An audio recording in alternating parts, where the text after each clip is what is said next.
Well, we're back safe from UNLV with a victory, so that was nice to win another road game. Now we're preparing for San Jose State. A little bit different for us because we only play them once. First time we've seen them. So glad to be back home. We'll be without Tim, which everybody knows. We'll be without Dane.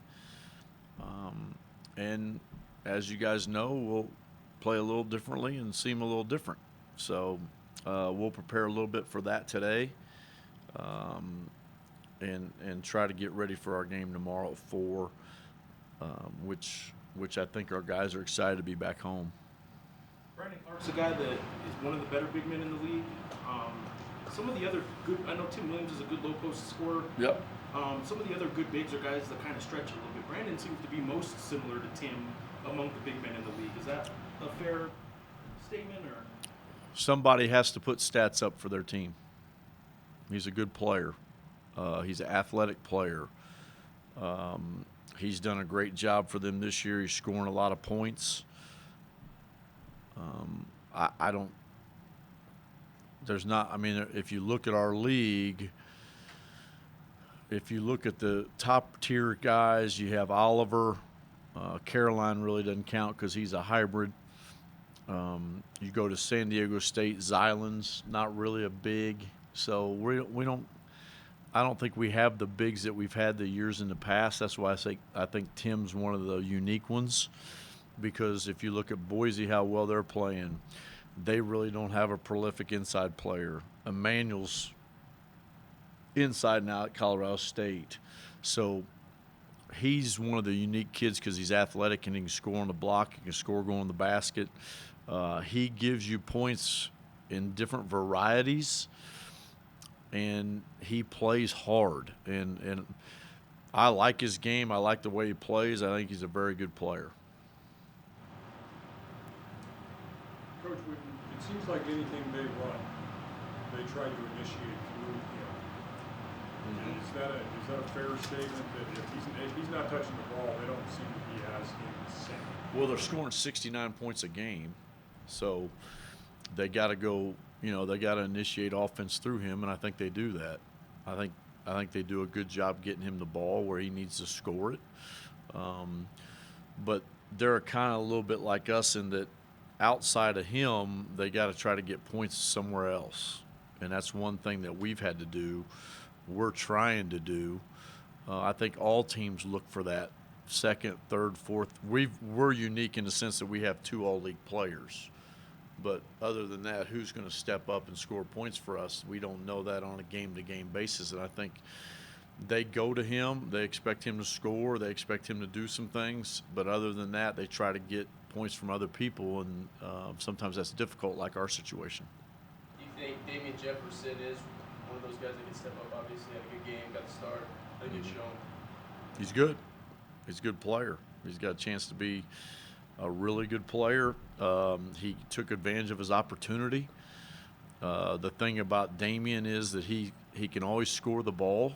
He's always known how to get his own shot, create his own shot. So hopefully he'll continue to do that. But that's one game.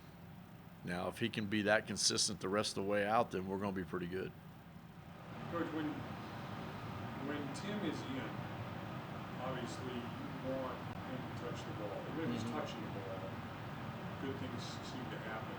Without Tim there, did it free up Obach a little bit to get inside and do his thing? Well, I think a lot of the success with O happened because we just spread the floor. I mean, there's more room to dive. There's more. The thing with O that happened was he just was more active. He played harder. He ran the floor. We threw him the ball when he ran the floor. I think this is nothing against O. He caught the ball. So I think when he's able to play at a high level, intensity level, and effort level, and get to the rim, block some shots, show his activity, it's like I told him 2 days ago. He's a 7'1" kid that can really run, and he's blessed that way. So, the next however many games we play, let's take advantage of that. And I thought he did that, and I thought that's why he played at a high level. The way you guys are spreading it out a little bit more,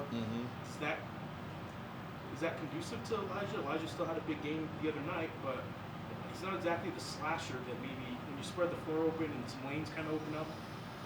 Is spreading it open great for Elijah? Or Well, I think the biggest thing is I don't know if there's anybody in the country that can score coming off down screens or screens to shoot right away. I think he's one of the better ones we've had. Chad Toppert was awesome at it. We've had some guys that come off screens and shoot. He's special that way. I think our offense doesn't let him do some things he can do. I think the way we're going to play from here on out until Tim gets back, I think it's conducive to him showing some things he can do. I thought the reason why he played at a high level in Vegas was he was mature and he had some poise. He didn't rush it. He didn't think he had to take every shot. He trusted his teammates. And when he does that, he's really, really good. I mean, he's a high-level player. Now, hopefully he can continue to do that and be consistent with that. Did you spread the floor, Coach, because they were doubling Elijah off pick and roll. Did you spread it? We eliminated that by not screening. Right, but I mean, some bigs are, when you play a true big, they're not comfortable that far away from the floor. Well, I think the biggest thing is we stopped sending O to set it. O set it late, but if you recall, we let O set it because I knew he could dive, and when you spread the floor like that, somebody's got to cover, and then Elijah was making the right pass to the right guy, and then they couldn't recover to O with him cutting to the basket. So that's very difficult to guard. If you watched our Virginia Tech game this year, they do that. Kansas is doing that now. It's difficult when you spread the floor to have that long of closeouts.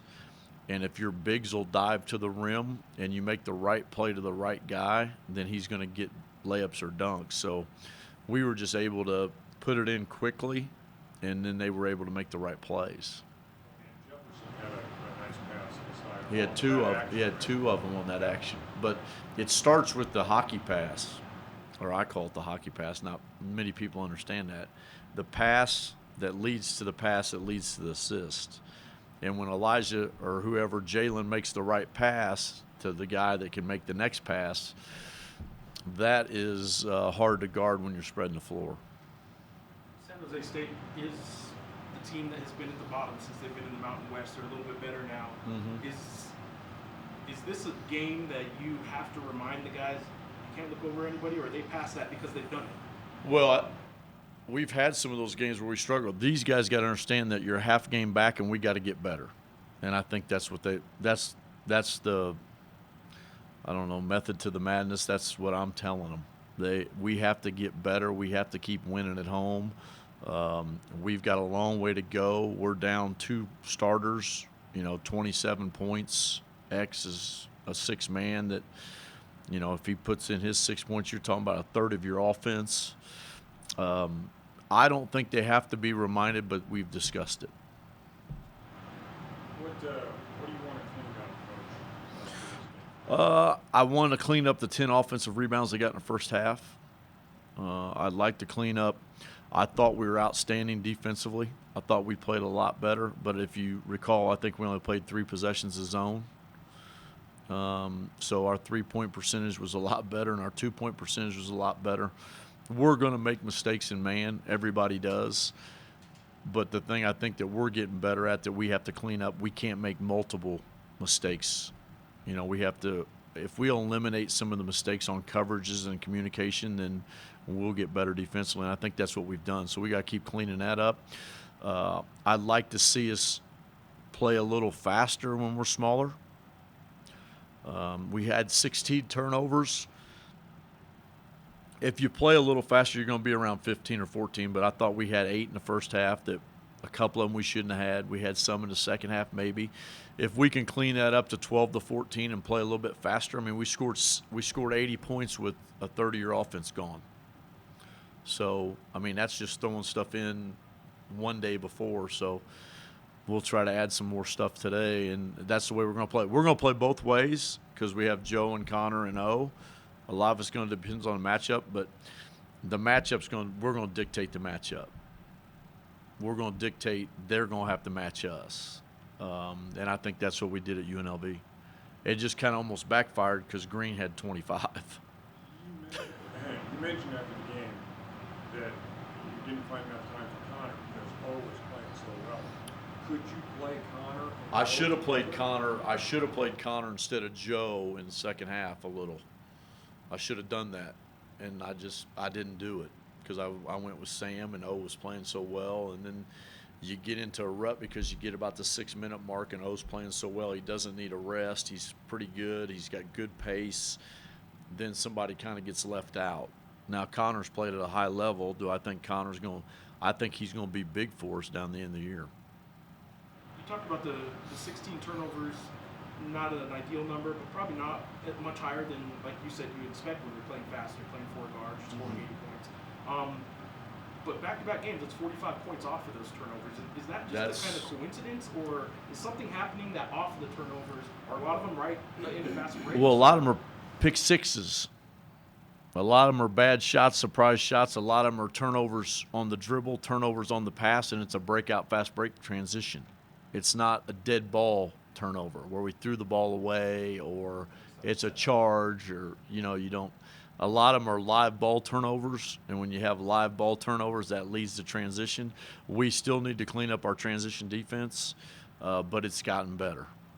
So the live ball turnovers, is that a byproduct of inexperience where Damian is playing more minutes? He didn't have a ton of them, but you just have different combinations out there, or I think it's just guys trying to make plays that maybe they shouldn't be trying. A little bit of pressing maybe?